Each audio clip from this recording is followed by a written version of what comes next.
Hey guys, welcome back to Overtime. I'm Michaela Furry, and alongside me is Connor Durkin. Today we are both very excited to announce our guest, Bears tight end Cole Kmet. Cole, thank you so much for joining us today. Yeah, thanks for having me on. Excited to be on. So, Cole, I wanted to start this at the beginning of your career back in high school. I believe going into freshman year, you actually got to choose between two schools, correct? Yeah, so going in, you're talking about high school, right? Yeah. Yeah, so I was at the time I actually lived in Barrington, so I was thinking about going to either Barrington High School or going to St. Viator, which is obviously right over here in Arlington Heights. So I kind of went to a private school my whole life, and a lot of my friends were going to Viator, but at the time I really wanted to go to Barrington because they had a lot of my friends who I'd play football with were going to Barrington, so I was deciding between those two schools, and I don't know, I kind of took a shadow day at Viator, and it kind of just felt right, so I decided to go to Viator, and it worked out pretty well for me. That's funny you said.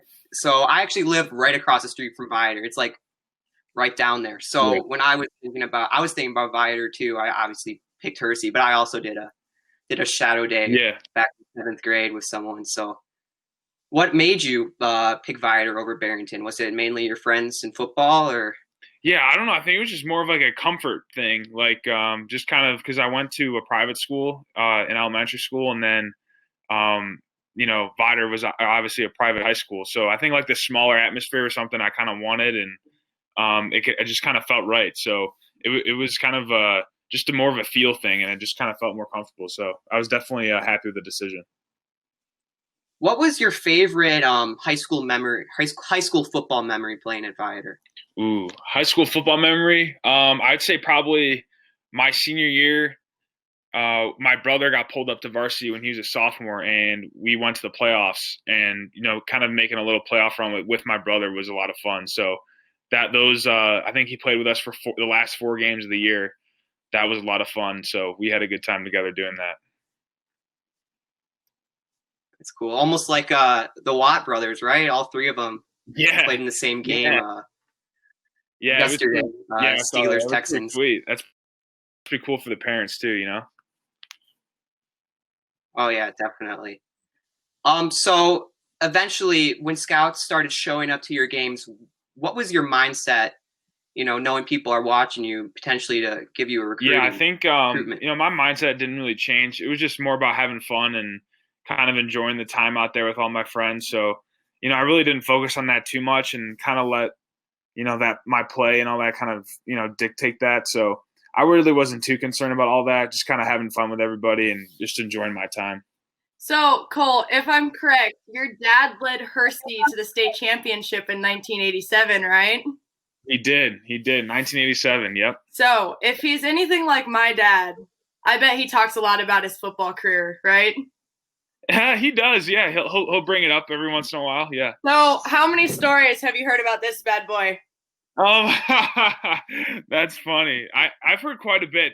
Actually, mostly from my grandpa, who kind of go on and on about it. But my dad will bring it up every once in a while. So obviously that was a highlight for him. So he likes to bring it up. So similar to your dad, my father actually also played in the NFL.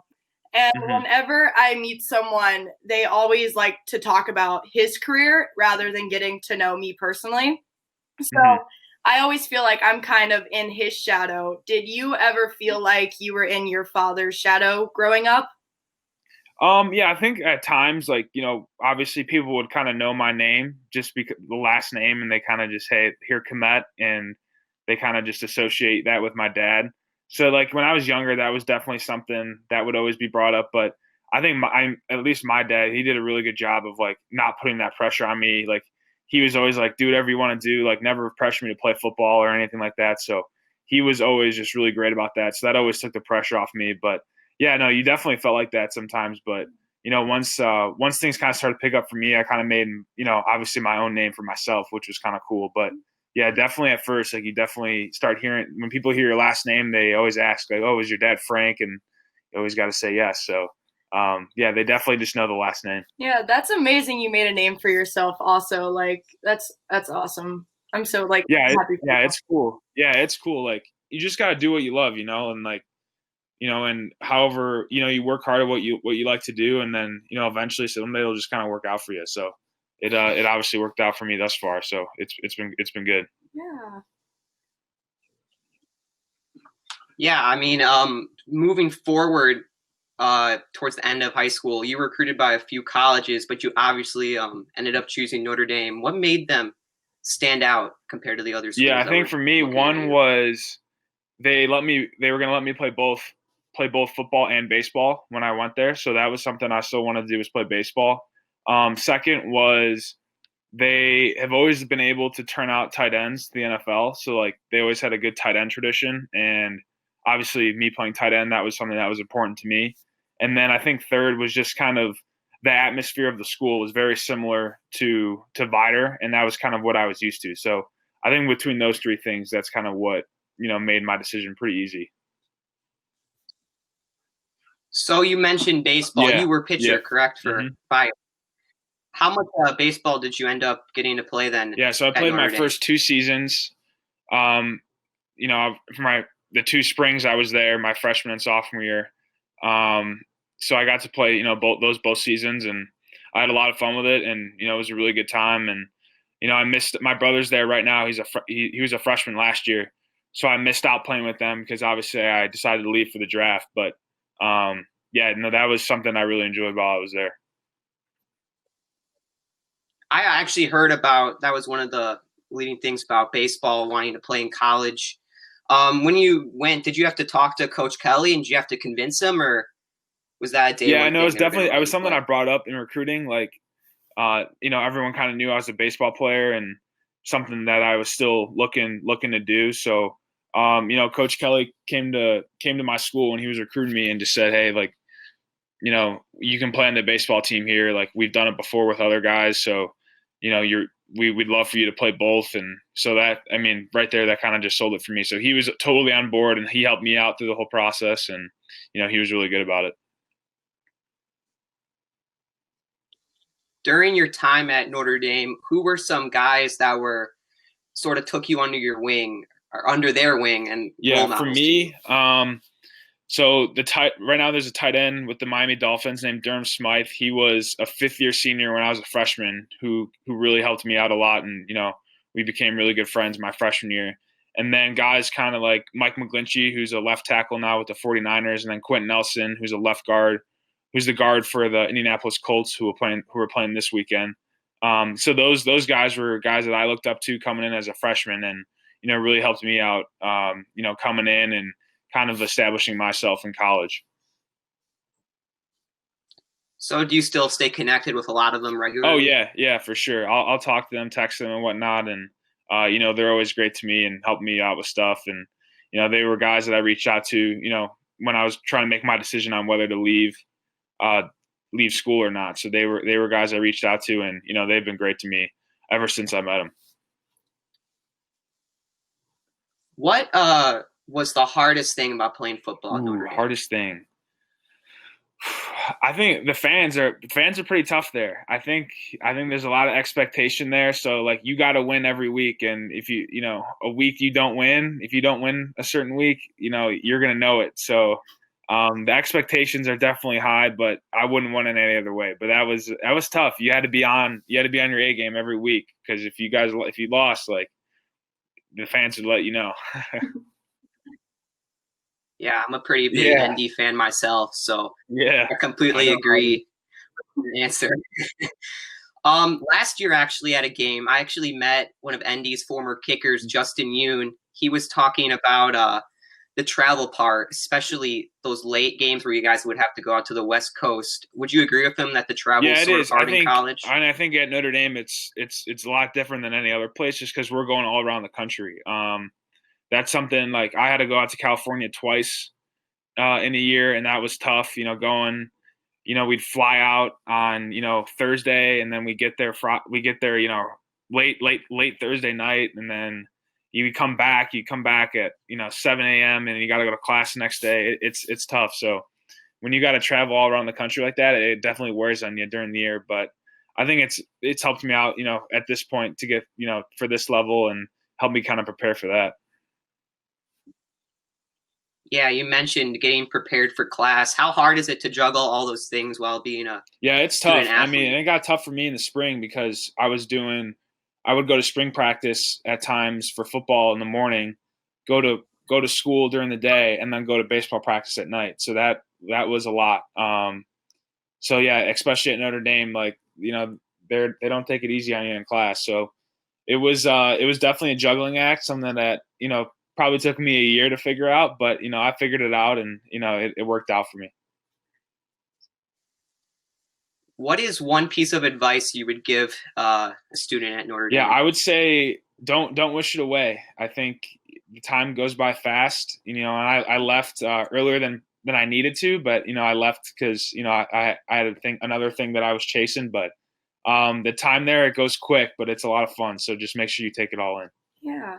So, Cole, there was another athlete at Notre Dame a couple of years ago that, like you, also played baseball and football.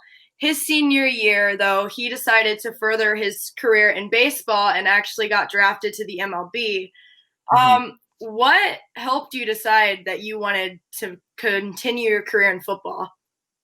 Yeah, I think it was kind of tough. I think out of high school, I was kind of more leaning towards baseball. Because I was actually getting looked at from like the MLB for the draft out of my senior year of high school, so that was definitely something I looked at. But I think like once I got to college, I realized I was just more natural with football, and like I loved it. Like I love Saturdays and stuff, and I loved going out, run out of the tunnel and all that. So for me, that was something that it just kind of came more naturally to me as I grew in college, and as I developed. So it became just a natural decision for me to kind of choose football, and I wouldn't want it any other way. I'm so happy right now with my decision. Did you have any guidance during this time when you were trying to figure out like if you wanted to do football, or especially with entering the draft? Like, was there anyone who actually like helped you come to your final decision? Yeah, I think my parents. So obviously my dad, who had experience, with the whole thing, and then my mom, obviously just being my mom, is someone I leaned on. And then my brother Casey, who's at school right now still, he was helping me out that decision. And then some of my teammates who are my best friends there, like something that we talked about a lot, and that they helped me through. So at the end of the day, like I had to make a decision that was, best for me and something that I wanted to do. So, obviously I decided to leave, and I was happy with that decision. So, Cole, I kind of going a little back to college a little bit, but I want to know, what was your favorite game you played in, and then who was your toughest opponent you played against? My favorite game was always against USC. So my senior year, we played USC, and we ended up beating them on our final drive. So that was really cool for me, and the rest of the team. So that's our big rival, and to beat them at home on a night game was pretty sweet. So that was probably my favorite game that I can remember. And then toughest opponent has to be Clemson. My sophomore year, we played them in the semifinal in where was it? It was in Dallas, and they beat us up pretty good, but they ended up winning it all. So they were the team that year. But that was the best team that I've played against. Hey, I mean, we got them again. Hey, yeah, let's get it done this year. Too, so. Let's get it done. Yeah. See what happens. So then, moving back to the draft, you said you obviously had to consult a lot of people before making your decision. But how would you say it was an easy decision, or it was how tough? Hard was it? I mean, I think coming out of the bowl game, I had about a week to kind of really make a decision. And I was really leaning going back. All my best friends are still at school right now, and I wanted to go back and win a national championship, and try and do that with them. Would have been this year. So that was something that I really wanted to do, and obviously I could have just gotten my degree done, this year as well. So that was something that was important to me. So that it was tough, but I think after a couple of days of getting away from everybody and being home for a little bit, I kind of realized like, this has been my dream my whole life, and it was now time to do it. So definitely made the right decision, I think, and excited to now be a Bear. Yeah, and then talk me through, what your emotions were like on draft night. When you Mhm. got that call, you found out it's your hometown team.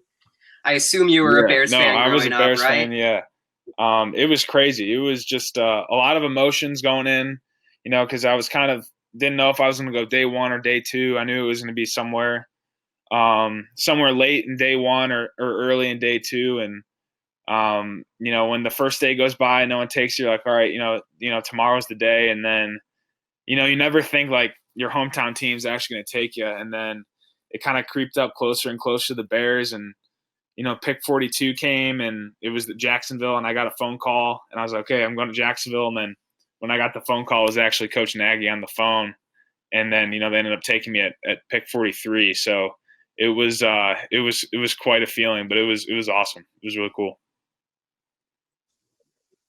So we know you haven't been in the NFL too long, but what is one major difference between the I NFL think and just what college? you got to know in terms of defenses and how they play. Like, you got to know all these different types of coverages and what the defense does and all their tendencies and all that. Where in college you're kind of just running around playing fast and whatnot, but you really got to know like what the defense is doing and be really analytical about that. So I think just being more of a smart football player is something that you got to be aware of, so you can play faster, because these guys in the professional league, they're much faster than they were in college. Um, Yeah, uh, I'm a big fan of watching Yeah. Hard Knocks before any of the seasons start, and I always see how big, the binder is. They all get on the first day. How much of that do you actually The have to the whole thing. memorize? Yeah, you got to know the whole Really? thing. You got It's to the be whole able thing? to turn to a page and know what's going on. I mean, there's a little bit of overlap. It's kind of like learning a math problem. Like, if you know the equations and how to like get to that number, there's certain things that you can know about a play. Like, if you know a formation already, that kind of carries over to other plays. So there's some certain things that kind of just carry over, but all of it you got to be able to know and be able to do on the spot. how has the transition been going from playing college at Notre Dame to being a Chicago Bear? Yeah, it's been different. I mean, I came in, obviously I'm a young rookie, so I'm 21, which is younger than most of I think I was like the fourth youngest in the draft. Um, so, I was young coming in, and it's just a lot of learning right now. So yeah, I got to be patient right now. Just kind of, I got two vets kind of ahead of me right now, in Jimmy Graham and Demetrius Harris, who have been great to me. So I've been learning a lot from them, but it's been great. I've been learning a lot, and it's been a lot of fun so far. What was the biggest thing that you were looking forward to that was kind of taken away from this COVID-19 pandemic?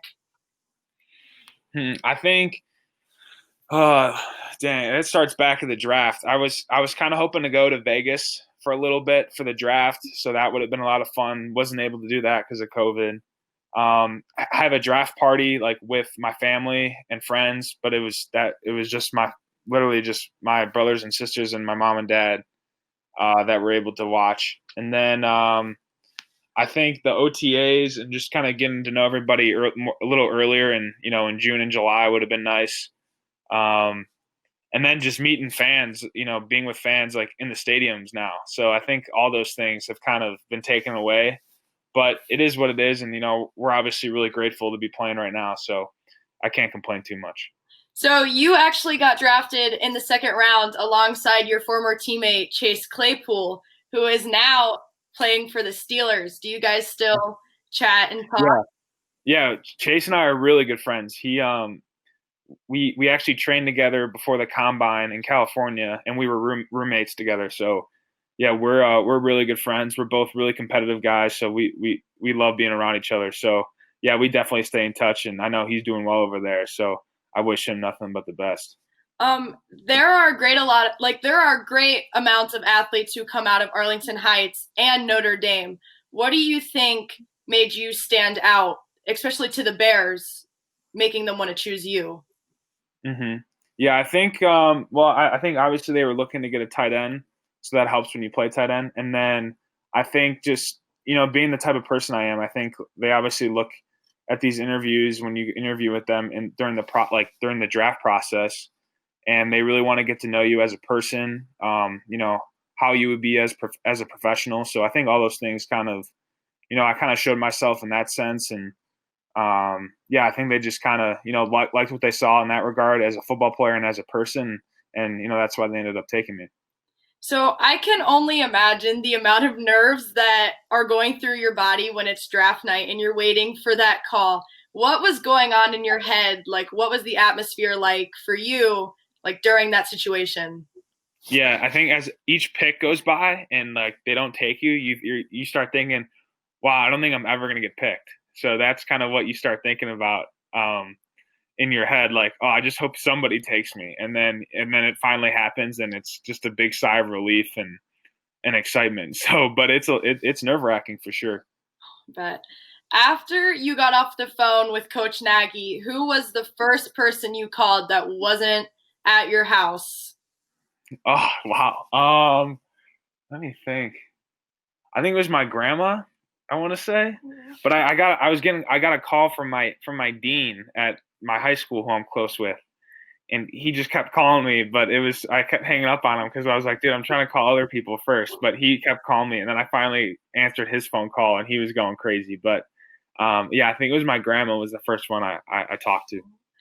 So can you kind of take us now through what happens after you get drafted? Like the next day, did you just show up to Hallis Hall, or like what happens? Yeah, it was weird. Well, I think given the circumstances with COVID, it's a little different. Usually I think you get picked and then you go to the facility and you kind of meet everybody or whatever. And then you kind of go back home for a little bit and then you go to OTAs the following week. But with everything going on, it was a little different. So I woke up the next morning and it was kind of just like, all right, now what? Kind of waiting to hear on what we're going to do and waiting to hear from my agent. That's like, what's the next thing I got to do? So it was a little waiting around, and then I got word like I'd start meetings the following week. So I actually drove to Hallis, picked up like the playbook, the iPad and stuff so I could have that, and then kind of just chilled out for a week, and then, got to Zoom meetings the following weekend and kind of got started with everything. So after you got drafted, Arlington Heights had this humongous drive-by party for you and your family. Did it was it a surprise? Did you know it was happening, or like? No, I had no idea. So that was the next morning, and it was finally like I could finally like sleep because I was so anxious about the draft. So like I finally was able to get good night's rest, and I woke up around 9:00 and was downstairs and, still in shock about everything, watching TV. And then, and then my mom told me that a package had come in, that I had to go pick up a package, and I went to the front door and all these cars were lined up in the street, and it was pretty cool. It was pretty sweet to see all those people come out, and some people I hadn't seen since grade school were, on the street and whatnot. So that was pretty cool. Oh my gosh, that's amazing. Mm-hmm. Well, thank you so much, Cole, for sharing your story and for your time today. We wish you the best of luck on this weekend against the Colts, and we cannot wait to watch you grow your career in the NFL. To the viewers, we want to thank you so much for all the love and support that you've given us on our last podcast, and we will continue bringing you great interviews in the future. And as always, bear down. Thanks, guys. Appreciate it.